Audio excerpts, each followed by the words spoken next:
Sir అదే ప్రజా Darbar conduct చేస్తున్నారనే ఉద్దేశంతో ఆదివారం పొద్దున్నే మీ దగ్గర వద్దాం అనుకున్నాను సార్.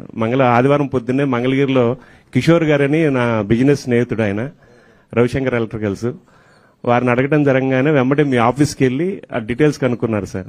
ఇంకా ఆయనే చెప్పారు, సార్ నాకు ఒక ప్రాబ్లం వచ్చినప్పుడు లోకేష్ గారి ఇంటికి వెళ్ళినా ప్రాబ్లం విన్న తర్వాత వెంబడే లోపలికి పిలిపించి సాల్వ్ చేశారు.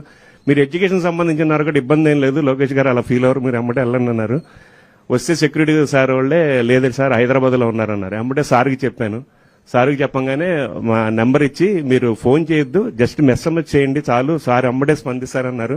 మేమైతే ఊహించలేదు sir, with in half an అవర్లో మీ దగ్గర నుంచి కాల్ రావడం, ఆ డీటెయిల్స్ రావడం, వెంబడే నిధి మేడం సార్ కూడా ఈవినింగ్ మమ్మల్ని టచ్లో ఉండి నెక్స్ట్ డే మార్నింగ్ రావడం, అసలుకి అదొక అంటే గూప్స్ బంప్స్ అంటారు కదా, మాకు అలా ఉంది సార్ అసలుకి. ఎందుకంటే విత్ ఇన్ 1 వీక్లో ఒక సాధ్యం కాని పనిని, అంటే వ్యవస్థ మీద మీరు అంటారు కదా సార్, వ్యవస్థ మీద చంద్రబాబు